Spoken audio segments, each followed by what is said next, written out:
I'm Sammy. Looks like I arrived in Shanghai exactly September 8th, 2008. Before that, I used to come to China on vacation. Did that for about 7 years. Usually a 2-week trip every time. So when I finally decided to move to Shanghai, I didn't know much about it. I just thought it was the most international city in China. It's where to go if you want to earn some money. So I moved here in 2008. Didn't know much about Shanghai at all. The city, I didn't see much of the city at all. I kind of stayed in my own little area. I was afraid I'd get lost. And then sometime in 2009, I was looking for some job opportunities. I saw an ad.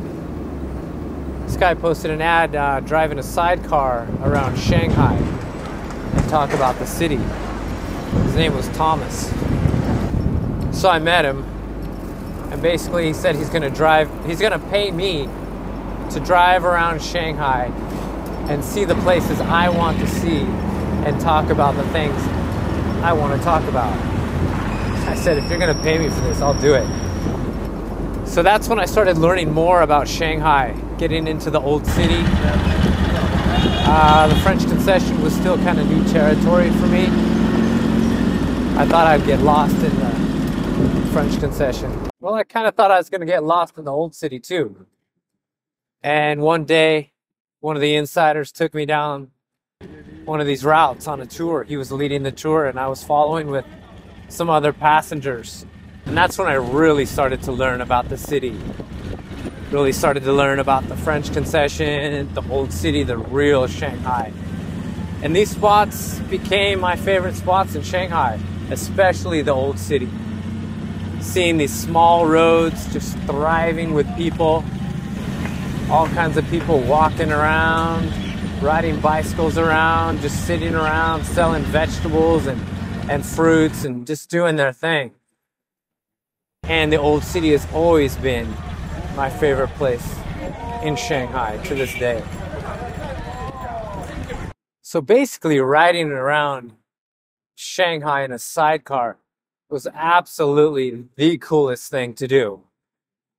I mean, the sound of the engine, you got the feel of the city, because not only are you in an old city, but you're in this old historic vehicle. So you can hear it, feel it, and just, I mean, words can't describe it. You just got to get on a sidecar and see what it's like. I think it was somewhere around the early 2000s where Shanghai said they're not going to allow Shanghai license plates to be put on sidecar motorcycles. But the existing motorcycles that were in the city, those were okay. They already had the license plate on them. It's just no new license were allowed to be put on these sidecars. And in China, they have a rule with motorcycles that once you put a Shanghai license plate on a motorcycle, it's only good for 13 years. The license plate is still good, but you have to put it on a new motorcycle. But since Shanghai made this policy of no Shanghai license plates on sidecars, you can keep that license plate, you just were not allowed to put it on a new sidecar.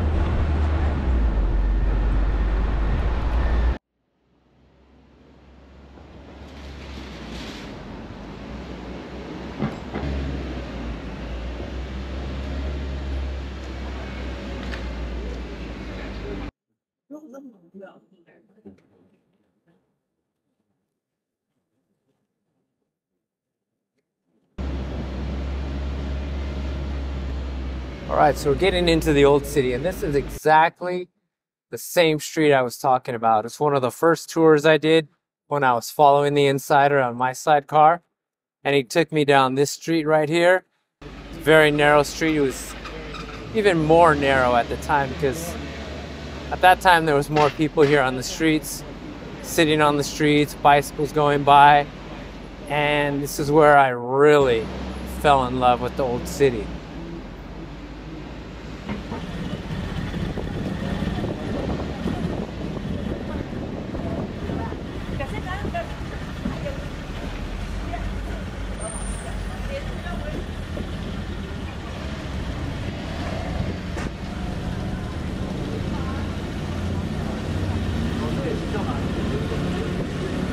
So at that time, these streets were just thriving with people. They had their shops on the sidewalks, into the streets, selling everything you could imagine. And it was just like you could really feel like you were in Shanghai, you were in an old part of the city.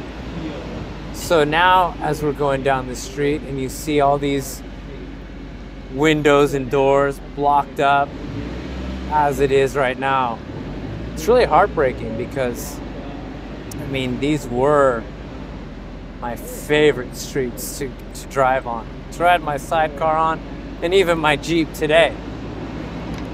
And it's like the life of Shanghai has been taken away from these streets and slowly disappearing.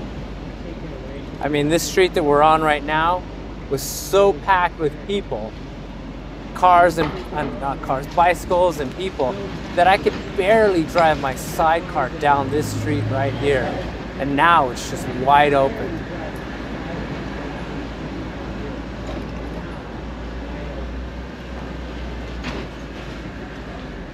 I mean, it was so cool to drive down these streets and just to wave to the people, and they would see me on my sidecar and think, what is this foreigner doing on this old...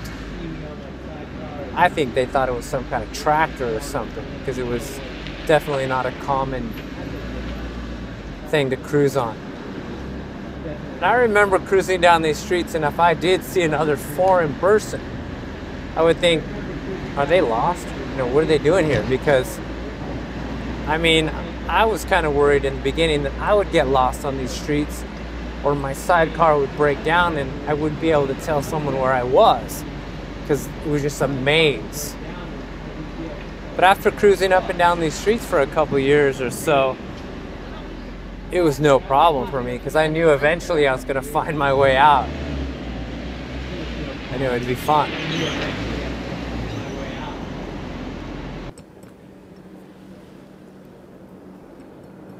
This old piece right here, I'm not sure if I fully understand them, but they might have said it was something like a flag post or something right now. And if I look at this plaque, it says ruins of Chao Ichi's residence. I don't know what that means, but I mean, Shanghai is this city that if you don't stop and smell the roses, you're not going to enjoy it. So if you don't go down this street or down this alley, you're not going to see anything. So you've really got to cruise around and explore this city to see what it really has. I mean, if you're just in a taxi or in a car going from point A to point B, you're not going to see anything. You got to get out there, walk around, look around, and there's just so much to see. I mean, right now you can see all these windows and doors that are boarded up and blocked off, and they're going to take these areas down, but I still think in the future there's going to be many places in Shanghai that are really cool and interesting to see. You just got to get out there, explore, and find them. Okay, so as we get further down this street, I would always come to this corner area right here. And almost every single time I would see this sharply dressed man in a nice suit and a nice hat, something you'd see like back in America in the 1930s. And I'd always wave to this guy. He was always so friendly to me. And he's been here ever since. So Katya had written a book and documented all the different streets throughout Shanghai. So she had given us a book to give to him.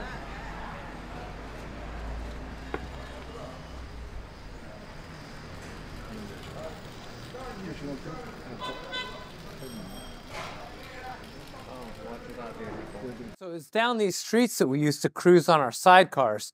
And in the very beginning, I didn't know too much about the old city, so I would kind of stay on the same road so I wouldn't get lost. And then it was coming down this road that I noticed this building right here a couple of times. And I thought, well, this one looks kind of interesting. And I didn't know much about it. So then after driving past it a few times, I used to stop in the front of it. And I was such a newbie at the time that I didn't know is this a Shurkomin or what is it? But after driving past it a bunch of times, I decided to kind of venture down into the alleyway, which at that time was open. So I would kind of venture in there a few feet, and then the next time a little bit further, until I started exploring all throughout this place called Catapla Garden. And I was able to meet some of the residents that live there, and they invited me inside their home, were showing me around, telling me stories about it.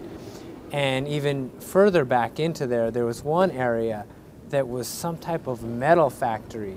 So you have these gates with these red communist stars, and I thought that was the coolest thing ever. I mean, the red communist stars, I mean, that's China right there.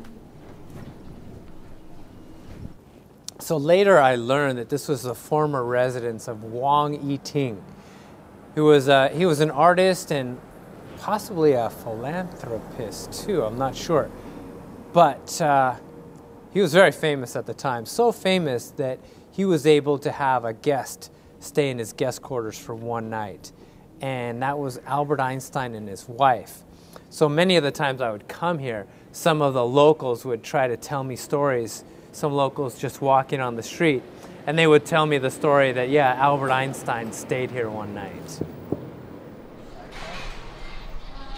Maybe sometime before I can't remember. He is the one who filmed it. Oh, Yeah. wow. I saw lots of your pictures. You operate a travel agency. Kind of, yeah. You have lots of different bikes, like 3 wheels. So. You can tell this book right here, Katya. This is one of Katya's books, and it's all the different neighborhoods in the old city here. So Katya wants to Cartel 送给您的书 give her this book. Cartel 他说这本书里面就是有所有的这个上海的老城区都在里面的 Cartel 送给您的。好的，好的，好的，好的，谢。也有您的名字在里面。有我的名字。Where？ 这个就是人家帮我写的文物斗士朱香琪。哦，文物斗士朱香琪。因为我听说了。Somebody name me the cultural relics fighter 朱香琪。Fighter, I'm a fighter. 但是现在他们不重视我，我也没办法了。Nobody, paid attention to me. So I have no way to save this place. 也是，反正就是这个。大概你看一看好了，这个情况好吧？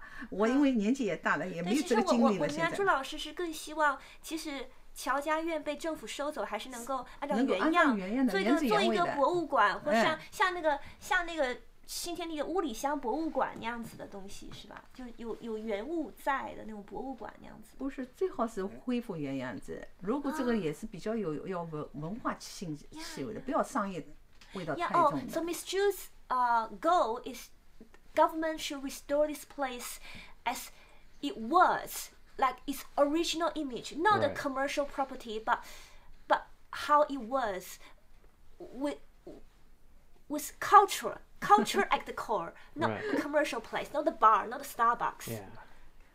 不要商业味道太重啊！不要为了赚钱什么，里面开一些什么酒吧什么。Not for profit making, but to keep the cultural aroma. 你是我好的小张，我们都觉得用。